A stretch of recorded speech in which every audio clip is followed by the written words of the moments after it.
So folks, before I wrap up, before I talk about my running mate Joe, let's talk very briefly about our opponents. Let's talk about Joe Biden. Oh, you've heard of him. Okay. Joe Biden. Name a disastrous policy to come out of Washington, D.C. in the last roughly 50 years.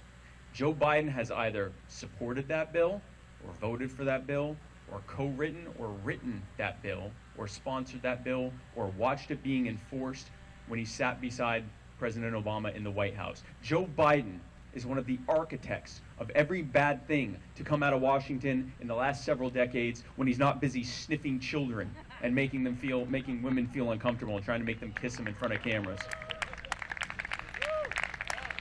And how fitting that he would choose, how fitting that one of the architects of the militarized police state would choose as his running mate one of its most brutal enforcers. I don't have to tell a crowd from California about Kamala Harris, but I'm going to do it anyway because I kind of have to.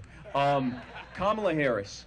This is someone who has the distinction of locking up more people in prison for victimless crimes than anyone else alive right now. Kamala Harris, who at least twice intentionally withheld exculpatory evidence in capital murder cases where she had every reason to believe that the person she was trying to have executed did not commit the crime, and she withheld it anyway. And why? So that it wouldn't affect her conviction record. This is who the Democrats have chosen to present to you as an alternative. Now let's talk about Donald Trump. Oh, you've heard of him too. It's good. It's a well-informed crowd. Donald Trump, a lifelong crony who has used government to enrich himself at the harm of others, whether we're talking about widows who didn't want to sell their property to him to build his casinos, or whether we're talking about his using the bankruptcy courts to make sure that he walked away with all of the profits while his poor investors walked away with all of the debt. A man who said that he would drain the swamp only to become the king of the swamp creatures. This is a man who has he said that he would cut spending. Instead, he has spent almost as much money as any other president before him. He's done this in 3.5 years. He said that he actually said he would eliminate the debt. Instead, he has run up more debt in 3.5 years than any president before him. Barack Obama in 8 years almost doubled the debt.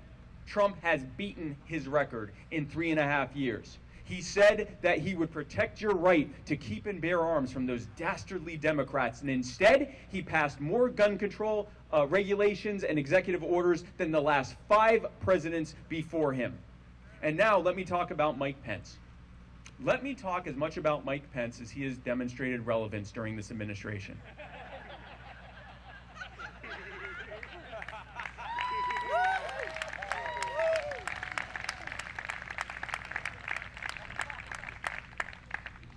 I'm sorry, I forgot what I was talking about. I apologize. That doesn't ever happen. So those are who they presented. That's who the Republicrats have told you are the lesser evils that you have to choose from. And of course, we know we've been voting for lesser evils, or we haven't, but many others have been voting for lesser evils for decades. Have they gotten less evil? No, they've gotten more evil. Now let's talk about someone who isn't evil. Let's talk about who we're providing as our alternative. Let's talk about Dr. Joe Jorgensen. That's right. Joe Jorgensen, a brilliant, self-made entrepreneur.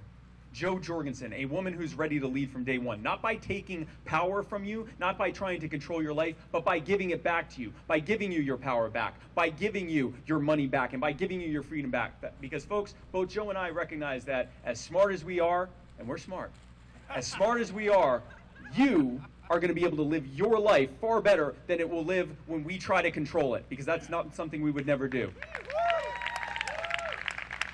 Joe Jorgensen, someone who you don't have to worry about whether or not she's going to pass a cognitive test.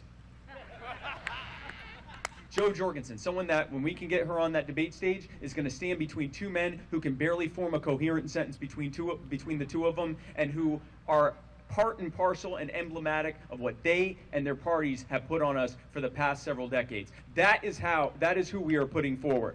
And so I ask you this November to vote for Joe Jorgensen and me, and for Wendy, and for everyone else who's running on the Libertarian ticket all the way up and down the ballot in this state.